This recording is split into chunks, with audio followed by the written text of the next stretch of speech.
How's it going, everyone?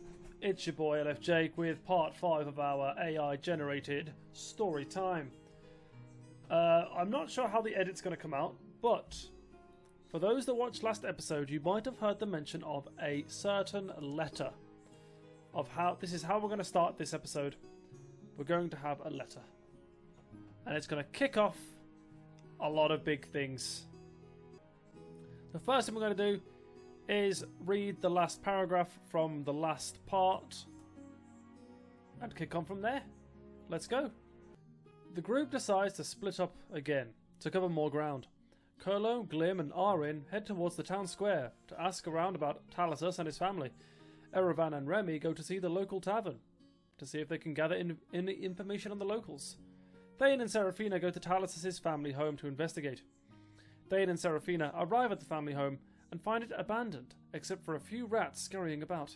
As they explore the house, they come across a hidden room. Inside, they find a chest with a note that says, "For Talasus, in case of emergency."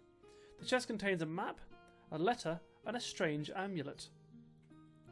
Meanwhile, Kurlo and Glim and Arin ask around the town square and eventually find an old friend of Talasus's. The man tells them that Talasus had a reputation for being an excellent tracker and hunter, but he was also known for being fiercely loyal to the king. The man also tells them that Talasus' family was shunned by the town after Talasus left to serve the king, but nobody knows why he left. At the tavern, Erevan and Remy overhear some locals talking about a strange man who's been asking questions about Talasus and his family. The man is described as tall and pale with jet-black hair and a scar on his face. The Shadow, perhaps. The group reconvenes outside the town to share their findings. They realise that the man in the tavern must be the Shadow, and that he's likely looking for the same information they are. They decide to continue their investigation, but they know they need to be careful. Okay. Now, I did take out some details because I tried to do this same paragraph, this same letter before, and I think it was just a bit too much information and the AI didn't really know what to do with it, so fingers crossed it works. The group rejoins each other and Seraphina shows the group the letter. With surprise, they discover that the letter is addressed to Seraphina. The letter reads, "Seraphina, I am writing this letter in case they find me before I can tell you. It seems my suspicions about the king's murder were correct. He was killed by none other than his son, Prince Titus. The prince is a very cunning and bigoted man. He holds a hatred for all that aren't human. He was banished from the kingdom 15 years ago and seems to have been plotting his return ever since. Seraphina, be extremely cautious over the one they call the Shadow. He is Prince Titus's right hand and an extremely powerful dark wizard. Now that the king is gone, the Shadow will not stop until all loose ends that know about his murder have been silenced. Seraphina, if you are reading this, you must leave this land. Lanera will not be safe for elven kind if Prince Titus becomes king. Yours faithfully, Talasus Roknar." So before I read this, let me just let you guys know that they've got the name of the capital wrong. The capital is going to be called Drevelon. Lanera is the name of the realm. So when I read this and you realise that I'm reading different names out, that's why. The group stands in shock as they read the letter, realising the danger they are in. Kurlo speaks up. "We need to leave this place immediately and head to a safe location. Somewhere where we can plan our next steps and gather more information about Prince Titus and the Shadow." The rest of the group nods in agreement, and they quickly pack their things and head out of town, trying to put as much distance between themselves and Ravenstead as possible. As they travel, they discuss their next steps, trying to come up with a plan to stop Prince Titus and the Shadow. It is clear that they will need more information about the prince's whereabouts and plans, as well as identify the Shadow. After much deliberation, they decide to head to the capital city of Lanera. Okay, let me just reread. They decide to head to the capital city of Drevelon, where they hope to find allies and information. The journey is long and arduous, but the group perseveres, fueled by the determination to protect Seraphina and stop Prince Titus. Finally, after weeks of travel, they arrive at the gates of Drevelon, the bustling capital city of the kingdom. As they enter the city, they can't help but feel a sense of unease, knowing the danger and treachery that could be lurking around every corner. So this isn't just a ragtag group of adventurers doing what they can for money. This is now much bigger. Kurlo turns to his tired group. "We finally arrived in Drevelon, but we have no more supplies and no money, which means finding a place to rest could prove difficult." Glim speaks up. "I have an idea. I remember hearing rumours of a wealthy merchant who owns several inns in this area. Perhaps you can convince him to let us stay at one of his inns for the night. Thane nods in agreement. It's worth a shot. Let's head to the merchant's residence and see if we can speak to him. The group sets off towards the merchant's residence, which is located in the wealthy district of Drevelon. When they arrive, they see a large mansion surrounded by a high wall. After approaching the gate and explaining their situation to the guards, they are eventually allowed inside to speak with the merchant. The merchant, whose name is Master Kale, is a shrewd man who listens intently to the group's request. I might be willing to accommodate you, but what's in it for me? He asks. Curlis steps forward. We don't have much to offer, but we can help you with any tasks or errands you need done. We are skilled fighters and can handle any danger that may come your way. Master Kale seems to consider their offer for a moment before agreeing to let them stay in one of his inns for the night in exchange for their services. The group is grateful for Master Kale's generosity and spend the night resting and preparing for the journey ahead. The next morning they set out on their mission to stop Prince Titus and the Shadow, determined to protect the realm of Lanera and its people. Kolo wakes up a short time before the rest of his friends. He walks out of the inn as the sun rises to see Seraphina, sitting in the grass and enjoying the view. She's examining the amulet she found with the letter back at Talis' home. You're up early, Kolo says, the sound of his voice giving Seraphina a small fright. Yes, sorry, I didn't think anyone would be awake yet, she replies. Kolo eyes the amulet that Seraphina is now grasping tightly. What is that amulet you're holding, Seraphina? Kolo asks, his curiosity piqued. Seraphina looks up and smiles softly. It's an amulet I found with Talis' letter. I think it belonged to him. Kolo nods. Do you think it has any significance? I'm not sure, Seraphina says, but there's something about it that feels important. Kolo looks at the amulet, noticing a symbol etched onto its surface. Do you mind if I take a closer look, he asks. Seraphina hands the amulet to Kolo, who studies it intently. I've seen this symbol before. He says after a moment, it's the emblem of the Order of the Silver Moon. The Order of the Silver Moon, Seraphina repeats, puzzled. I've never heard of them. They're a secret society of warriors who are rumoured to have protected the kingdom long ago, Kolo explains, but they disappeared without a trace over 100 years ago. Seraphina's eyes widen in surprise. Do you think Talis was a member of this order? I mean, he is an elf, so he would have been alive a long time ago. It's possible, Kolo says, but we won't know for sure until we find out more information. After a short few moments, the rest of the group begin to awaken. After they all have rejoined each other, they go back to Master Kale to see what they can do for him in return for letting them spend the night at his inn. Master Kale greets the group warmly as they approach him. Ah, you're all back. I hope you had a restful night, he says with a smile. Thane steps forward and speaks on behalf of the group. Master Kale, we wanted to thank you for your hospitality and offer our services to you. Like how Thane's saying it. We know you're running this inn on your own, and we'd be happy to help out with anything you need. Master Kale looks touched by the offer. That's very kind of you all, but I couldn't ask you to do that. I can manage on my own. Kolo steps forward and insists, please, we want to help in any way we can. We're in your debt for letting us stay here. After some discussion, Master Kale agrees to let the people help out with the inn. Kolo and Remy help with the cooking and cleaning, while Ereban and Arin help with the maintenance of the inn. Thane and Seraphina offer to run errands for Master Kale, such as picking up supplies from the market. As the day goes on, the group becomes quite busy with their tasks. Despite the work being hard and tiring, they all feel a sense of accomplishment and satisfaction at the end of the day. Master Kale thanks them all for their help and offers to give them a discount on their stay at the inn. The group thanks him and retires to their rooms for the night, ready to rest up. Okay, so we're going straight. Okay, it's just been a nice day of rest. I like it. After another night's rest, the group awaken refreshed and rejuvenated, thankful for the past day of working without having to fight. In appreciation... That should be a full stop, right? In appreciation, Master Kale offers all of them a room whenever they happen to be passing through the area in the future, free of charge. The group thank him and begin making their way into the city centre. Into the city centre. In the search of any potential information about Prince Titus, the Shadow, or anyone that could be an ally. But before they leave, Remy stops them. I think this is where we go our separate ways, he admits with a sad look in his eye. Surprised, the group turn to Remy. What do you mean? Thane asks. I can't keep running like this. I have a family back home that I need to take care of. I need to go back to them and tell them what's been going on, Remy explains. Kolo nods. We understand, Remy. Thank you for your help, and stay safe. The group exchange hugs and well wishes with Remy, and watch as he walks away towards the outskirts of the city. With heavy hearts, the group continue on their journey, determined to find more information about Prince Titus and the Shadow. They ask around the city centre, talking to merchants and patrons of local taverns, hoping to gather leads. After a few hours of searching, they come across a hooded figure in a secluded alleyway. The figure seems to be waiting for them. Who are you? Kolo asks cautiously. The figure responds, I am a friend. I have information about Prince Titus and the Shadow. The group exchange a surprised look, unsure of whether to trust this stranger. How do we know we can trust you? Thane asks. Oh! The figure steps forward, pulling back their hood to reveal a familiar face. I am Talusus Ragnar, the figure says, and I need your help. Without a word, Seraphina runs and embraces Talusus. Talusus, you're safe, she shouts, hardly able to hide her tears. The group all share hugs and pats on Talusus' shoulder. It's good to see you again, Kolo says, shaking Talusus' hand.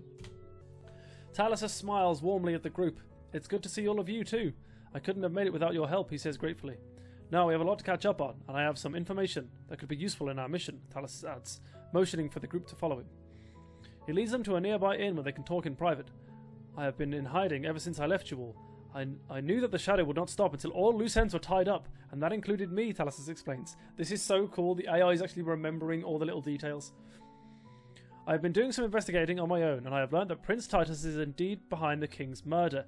He was banished from the kingdom 15 years ago, but he has been plotting his return ever since, and now that the king is gone, he sees his opportunity to take the throne, Talusus reveals, which is what we put in the letter. Now, annoyingly, this means that we should already know this because we read the letter, but it's treating us like we don't know, but it's fine. Seraphina's eyes widen in shock. But why would he do such a thing? He's the king's own son, she asks. Titus has always held a hatred for anyone who is not human. He believes that the kingdom should only belong to the humans, and that all other races should be subservient to them. He sees the elves as a threat to his vision, and of a human-only kingdom, and that's why he wants to eliminate anyone who is close to the late king or has a connection to the elves, Talusus explains. Ooh. The group listens intently, knowing that they have to stop Prince Titus and the Shadow before they can do any harm. Talusus continues. I have also learnt that the Shadow is not just a powerful dark wizard, but he is also a skilled assassin. He has been carrying out Prince Titus' orders and eliminating anyone who stands in their way. So how do we stop them? Orin asks. We need to gather as much information as we can and find allies who are willing to help us, Talusus said. We also need to be careful and stay hidden. The Shadow and his men are everywhere, and we don't know who we can trust. The plot thickens! Okay. So, we read the letter that said Prince Titus was to blame, sure. But now that we finally regroup with Talusus, he's showing that he hates the elves as well. The elves also are a threat. And we're going to say, for the story purposes, that this kingdom is very human and elven heavy. Anyone else is a bit of an outcast in terms of the racial spectrum. But this kingdom is mostly made of humans and elves. That's why he sees the biggest threat being the elves. Get the elves out of the picture, the humans can take control of the realm relatively easily. And what of the Council of the Wizards, Kolo asks. Did you find them? And the rightful heir. Is there no one else who can claim the throne? Thane adds. Talusus takes a deep breath before answering. The Council of Wizards, unfortunately, was not able to offer any help. They claim they cannot get involved in political matters and can only focus on their own affairs. As for their rightful heir, we did find someone who could potentially claim the throne. Her name is Princess Isadora, the daughter of the late king. She was in hiding, but we were able to convince her to come forward and make her claim to the throne. Seraphina gasps in surprise. The king had a daughter, she says? Talusus nods, yes, and she is the last surviving member of the royal family, aside from Prince Titus. We need to bring her to Drevellon and present her case to the council and the people. It won't be easy, but it's the only chance we have to stop Prince Titus and the Shadow from taking over. Oh my god, this story's getting blown wide open. The group nods in agreement, determined to help Talusus and Princess Isadora in their quest to claim the throne and save the realm from the dark forces that threaten it. Where can we find the princess, Kolo asks. Is she far away from here? You know what, I'm so glad we can just correct the AI. Thank you. Talusus nods. Yes, Princess Isadora is currently seeking refuge in the Elven Kingdom, which is a few days' journey from here, but I have a plan to get us there quickly and safely. We'll need to travel through the forest, but it's not safe to do so on foot. However, I know of a group of centaurs who can help us. They are skilled in navigating the forest and can travel much faster than we can do on foot. Thane nods in agreement. That sounds like a good plan, and once we reach the Elven Kingdom, we can work on finding allies to help us overthrow Prince Titus and restore order to Lanera. Seraphina looks worried, but what about the Shadow? He will no doubt be after us once he realizes we are still alive. Thalasus nods. Yes, that is a concern, but we must stay vigilant and be prepared for any attack. We can't let the Shadow or Prince Titus win. And with that, the group prepare for the long journey to the Elven Kingdom. They travel out of Drevlon and towards the vast forest on the way to the Elven Kingdom. Once inside the forest, Thalasus leads the group to the Centaurs, who can help them travel through the forest quicker. As the group reaches the edge of the forest, Thalasus whistles loudly, and soon a group of Centaurs emerge from the trees. Thalasus explains the group's mission to the Centaurs and asks for their help in traversing the forest quickly. The Centaurs agree to assist the group as they mount up, and the Centaurs galloping through the forest at breakneck pace. The trees blur past them as they race through the forest, the wind whipping through their hair. After several hours of racing through the forest, the group finally arrives at the border of the Elven Kingdom. The Centaurs bid them farewell, and Thalasus leads them towards the capital city, where Princess Isidora awaits their arrival. Kola looks around in shock and awe. Although he is half-elf, this is his first time in an elven settlement. The city Tiranil is beautiful, isn't it? Tiranil? Tiranil is beautiful, isn't it? Erevan asks, placing a hand on Kolo's shoulder. I was born here, you know. Kolo gasps. This is my first time in any elven land. It's stunning. As the group moves through the city, they notice a sense of unease among the elven population. They overhear conversations about Prince Titus and his following causing trouble in nearby villages, and some worry that he might try to take over the Elven Kingdom as well. Seraphina turns to the group. We must find Princess Isidora quickly and get her out of here before Prince Titus and his followers reach the city. Thalasus nods in agreement. I know where we can find her. She's been staying in the Temple of Elune, seeking guidance from the High Priestess. The group rushes to the temple, where they find Princess Isidora in conversation with the High Priestess. She looks up as they approach, surprise and relief evident in her face. Thalasus, I'm so glad to see you're safe, she says, embracing him. And who are your companions? Thalasus introduces the group and explains their mission to bring her back to Drevlon. I am ready to leave, Princess Isidora says firmly. I will not let Prince Titus harm my people any further. The group nods in agreement and quickly make their way out of the temple, knowing they must leave the city as soon as possible to avoid detection by Prince Titus's followers. Before the group can leave, they are stopped by the leader of the elven city, Galdir. Thalasus, we must speak. Word has travelled from Drevlon. Prince Titus has arrived there and has been officially announced as king. All emotions from the group is drained. They look towards one another, unsure of what to say or what to do.